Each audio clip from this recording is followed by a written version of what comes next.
హిందూ ధర్మ పరిరక్షణ ఈ విషయం మీద మనం కొద్దిసేపు ముచ్చరించుకుందాం. హైందవ ధర్మాన్ని రక్షించవలసినటువంటి బాధ్యత ఎవరిది? ఏదో కొంతమంది వ్యక్తులకే ఇది కేటాయించబడిందా, లేకపోతే ఇది సమిష్టిగా ఉండేటటువంటి బాధ్యత? ఈ విషయాన్ని ప్రతి వాళ్ళు కూడా కొంచెం జాగ్రత్తగా ఆలోచించుకోవాల్సిన విషయం ఇది. హైందవ ధర్మాన్ని నిలబెట్టడం అనేది ఏదో కొద్ది మంది భుజాల మీద లేదు. ఈ సమాజంలో ఉండేటువంటి ఒక వర్ణం వారు లేదా ఒక వర్గం వారు వాళ్ళదేనండి ఈ బాధ్యత, మాకేమీ సంబంధం లేదు, మా బతుకు మేము బతికేస్తూ ఉంటాం అని అలా అనటానికి లేదు. ఎందుకని అంటే ఈ హైందవ ధర్మము అనేది కేవలం ఒక వర్గానికి చెందినటువంటిది కాదు. ఇది అందరికీ సంబంధించినటువంటి విషయం. ఇది మనం చాలా ఓపెన్గా ఫ్రాంక్గా చెప్పుకోవాలి అంటే ఒక వర్ణం వారికి సంబంధించినటువంటిది కాదు. ఇదే ఎంత బ్రాహ్మణులు చూసుకుంటారు లేదా ఓ క్షత్రియులు చూసుకుంటారు ఇలా అనటానికి లేదు. అందరూ కలిసి సమిష్టిగా చూడవలసినటువంటి బాధ్యత ఇది. అయితే దీంట్లో ఎక్కువ బాధ్యత ఎవరికి ఉంటుంది? మతాధిపతులు, పీఠాధిపతులు, వీళ్ళ బాధ్యత ఎంతవరకు ఉంటుంది? ఈ విషయాన్ని కూడా మనం చూడాలి. ఇవాళ రోజున కొంతమంది నా దగ్గరికి వచ్చి, ఏమండి మనకు ఉన్నటువంటి ఈ పీఠాధిపతులు, మఠాధిపతులు వీళ్ళు ఏమాత్రం కూడా హైందవ ధర్మం మీద సరిగా స్పందించటం లేదు, అసలు స్పందించడం లేదు అని కాదు, సరిగా స్పందించటం లేదు. మన వాళ్ళేమో అన్యమతాల్లోకి మారిపోతూ ఉన్నారు. ఇలా గనక అయినట్లయితే 2040 సంవత్సరం వచ్చేటప్పటికి ఇది హిందూ దేశం కాదు, ఇంకో మతానికి సంబంధించినటువంటి దేశం అవుతుంది అని చెప్పి కొంతమంది బాహాటంగానే చెప్తూ ఉన్నారు. మరి ఇటువంటి పరిస్థితుల్లో మన పీఠాధిపతులు, మఠాధిపతులు వీళ్ళందరూ కూడా నడువు కట్టి మన హైందవ ధర్మాన్ని రక్షించడం కోసం వాళ్ళు పని చేయాలి కదా. మరి వాళ్ళు ఆ పనులు చేయటం లేదు కదా. దీని మీద మీ బట్టి వాళ్ళు స్పందించకపోతే మరి కొంచెం బాధాకరంగా ఉంటుంది అని చెప్పేసి ఇవాళ నన్ను అడగడం జరిగింది. ఈ విషయం గతంలో కూడా ఒకసారి నా దృష్టికి వచ్చింది, నన్ను అడిగారు. కానీ అప్పుడు నేను చెప్పిన సమాధానం ఏమంటే, దేశంలో పెద్ద పెద్ద వాళ్ళు చాలామంది ఉన్నారు, చదువుకున్న వాళ్ళు, పండితులు, విజ్ఞానవంతులు, ప్రజ్ఞానవంతులు చాలామంది ఉన్నారు. వాళ్ళ ముందు మనం ఎంత? వాళ్ళందరికీ తెలుసు కదా. వాళ్ళు స్పందిస్తే బాగుంటుంది. అంతేగాని ఏమీ లేనటువంటిది నాబోటి వాడు దీని మీద మాట్లాడటం అనేది అంత పద్ధతిగా ఉండదు అని ఆ రోజున నేను వాళ్ళకి సర్ది చెప్పి పంపించేశాను. ఆ రోజున ఎందుకు వచ్చింది అంటే, ఏదో ఒక పీఠానికి సంబంధించినటువంటి ఒక వ్యక్తి ఈ ప్రాంతాలకు వచ్చాడు. ఆ వచ్చినటువంటి ఆయన ఎవరైనా ఆయన్ని ఆహ్వానిస్తే అక్కడికి మాత్రమే వెళ్ళారు తప్పించి వెళ్ళవలసినటువంటి చోట్లకి వెళ్ళలేదు. ఇలా అయితే మన ధర్మం ఎలా నిలబడుతుంది? ఇది వాళ్ళ ప్రశ్న. వెళ్ళవలసినటువంటి చోట్లు అంటే ఏమిటి? కొన్ని ప్రాంతాల్లో ఉన్నటువంటి ప్రజలు అన్యమతాల్లోకి మారిపోతూ ఉన్నారు. పర్టికులర్గా కొన్ని ప్రాంతాల్లో ఉన్నటువంటి ప్రజలు, బడుగు బలహీన వర్గాల ప్రజలు ఏ కారణం చేత అయితే ఏమిటి అన్యమతాల్లోకి మారిపోతూ ఉన్నారు. మరి వాళ్ళని అరికట్టాలి కదా. అరికట్టడానికి చర్యలు తీసుకోవాలి కదా. అవి తీసుకోవాల్సింది ఎవరు? హిందూ ధర్మ పరిరక్షణ కోసం పెట్టబడినటువంటి పీఠాలు, మఠాలు, వీటి యొక్క అధిపతులు వాళ్ళే కదా నడుం కట్టి ఈ పనులని చేయవలసింది. వాళ్ళేం చేయటం లేదు. ఇది వాళ్ళ యొక్క అభియోగం. ఆ సమయంలో కొంతమంది వాళ్ళని బాహాటంగా విమర్శించడం కూడా జరిగింది.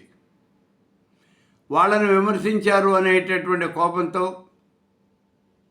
వాళ్ళ యొక్క అనుయాయులు వీళ్ళని విమర్శించడం జరిగింది. ఇలా వచ్చి ఇది 4 గోడల మధ్యన ఉండవలసినటువంటి విషయం కాస్త రచ్చకెక్కింది. నువ్వు వెధవ అంటే నువ్వు వెధవ అని ఒకళ్ళని ఒకళ్ళు చూపెట్టుకోవటం జరిగింది. మొత్తం మీద మనకు కనిపించిన ఫలితం ఏమిటయ్యా అంటే ఇద్దరు వెధవలే అయ్యారు. ఇప్పుడు మరి ఇటువంటి పరిస్థితుల్లో మనం ఏం చేయాలి? హిందూ ధర్మాన్ని రక్షించాలి అంటే ఏ రకంగా రక్షించడం జరుగుతుంది? రక్షించడం అనేది మీ వల్ల, నా వల్ల, ఒకళ్ళ వల్ల అవుతుందా? అవదు. ఒక్కొక్కళ్ళు ఒక పని చేయటానికి వాళ్ళకి అవకాశం అనేది ఉంటుంది. ఇప్పుడు నాబోటివాడు ఉన్నాడు. నాబోటివాడు ఆ విషయం మీద కొంతవరకు 10 మందికి అవగాహన కల్పించడం వరకు పనిచేయగలడు. అంతేగాని గ్రౌండ్ వర్క్ చేయలేడు కదా. గ్రౌండ్ వర్క్ చేసేవాళ్ళు వేరే ఉండాలి. కొంతమంది చెప్పినటువంటి మాటలు జనబాహుళ్యం చాలా త్వరగా రిసీవ్ చేసుకుంటుంది. మరి అటువంటి వాళ్ళు నడుం కట్టి ఆ పనులు చేయాలి. ప్రత్యేకించి పీఠాధిపతులు, మఠాధిపతులు ఆ పనులు చేయాలి. ఇప్పుడు ఒక్క విషయం చూడండి. బడుగు బలహీన వర్గాల ప్రజలు అన్యమతాల్లోకి మారిపోతున్నారు అనేటటువంటి సంగతి అందరికీ తెలుసు. మరి అటువంటి సమయంలో ఈ పీఠాధిపతులు కానీ, మఠాధిపతులు కానీ వాళ్ళ యొక్క ప్రిజర్వేషన్స్ ఇవన్నీ వదిలిపెట్టేసి ఆ ప్రాంతాల్లోకి వెళ్ళి ఆ ప్రాంతాల్లో పర్యటించి అక్కడ ఉన్నటువంటి జనంతో పూర్తిగా మమేకం కాకపోయినప్పటికీ కొంతవరకైనా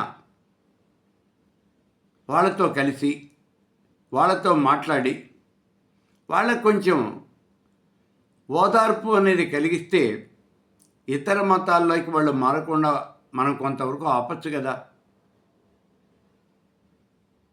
ఇది నిజమేనో అని నాకు కూడా అనిపిస్తుంది. మనకి కొంతకాలం క్రితం, అంటే కొన్ని సంవత్సరాల క్రితం, అప్పట్లో పోప్ ఇండియాకు వచ్చాడు.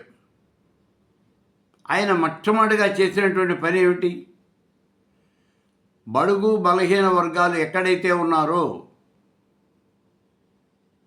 పీడిత ప్రజలు ఎక్కడైతే ఉన్నారో, పీడిత ప్రజలు ఎక్కడైతే ఉన్నారో ఆ ప్రాంతాలకు వెళ్ళాడు. అక్కడికి వెళ్ళాడు. అక్కడ ఉన్నటువంటి ప్రజలంతా కూడా అమితంగా ఆనందం పొందారు. అలా పొంది వాళ్ళందరూ కూడా చాలామంది ఆ మతంలోకి మారిపోవటం కూడా జరిగింది. మరి అదే పని మీరు ఎందుకు చేయరు? మనం ఎందుకు చేయకూడదు? మన వాళ్ళని మనం రక్షించుకోవాలి కదా. ఇది మన బాధ్యత కదా. మన వాళ్ళని మనం రక్షించుకోకపోతే ఇంకెవరు రక్షిస్తారు? మనకి పీఠాన్ని ఇచ్చింది ఎందుకు? శంకర భగవత్పాదుల వారు హైందవ ధర్మ పరిరక్షణ కోసమని, అద్వైత సిద్ధాంత ప్రచారం కోసమని దేశంలో 4 వైపులా 4 మూలలా కూడా 4 పీఠాలు పెట్టాడు. పెద్ద పెద్ద పీఠాలు పెట్టాడు. ఈ పీఠాల యొక్క ఆధ్వర్యంలో ఇంకా కొన్ని చిన్న పీఠాలు పనిచేస్తూ ఉన్నాయి. చాలామంది సన్యాసం తీసుకుని హిందూ ధర్మాన్ని రక్షిస్తున్నాము అని చెప్పేసి కాషాయ బట్టలు కట్టుకుని తిరుగుతున్న వాళ్ళు చాలామంది ఉన్నారు. మరి వీళ్ళందరూ ఏం చేస్తున్నట్టు? మీరు వెళ్ళి ఆపాలి కదా.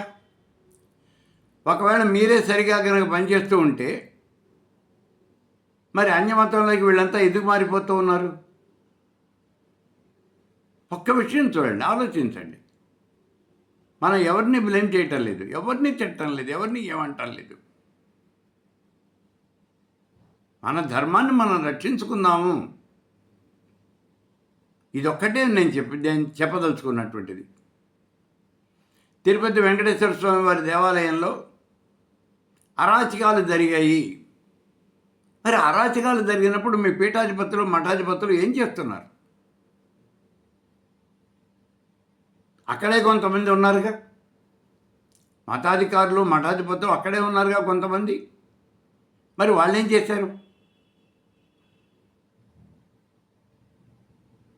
మీరు పిలిస్తే చాలామంది వచ్చి నుంచుంటారుగా మీ వెనకాల.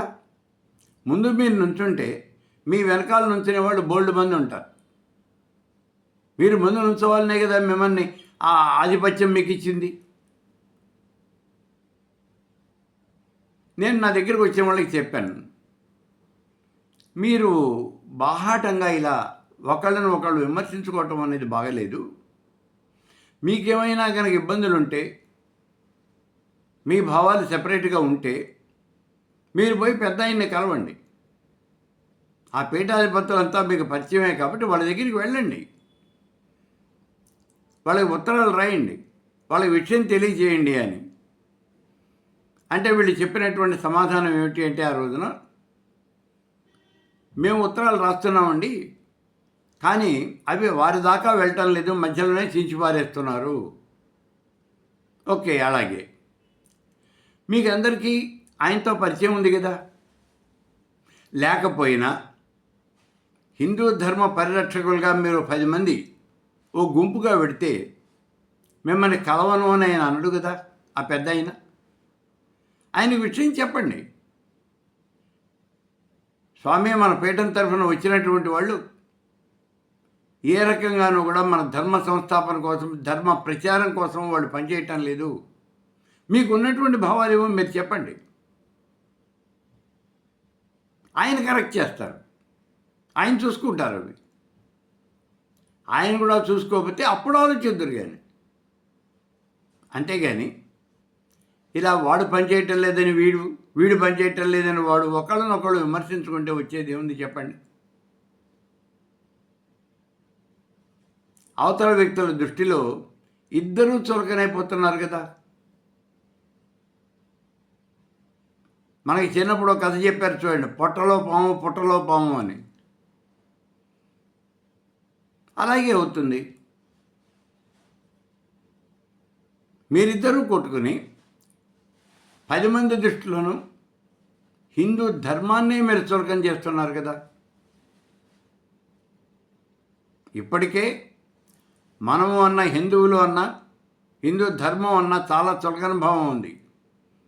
మొన్ననే చూశాను ఒక వీడియోలో, వీళ్ళు మనల్ని ఏం చేయగలరు అని మాట్లాడుతున్నారు వాళ్ళు.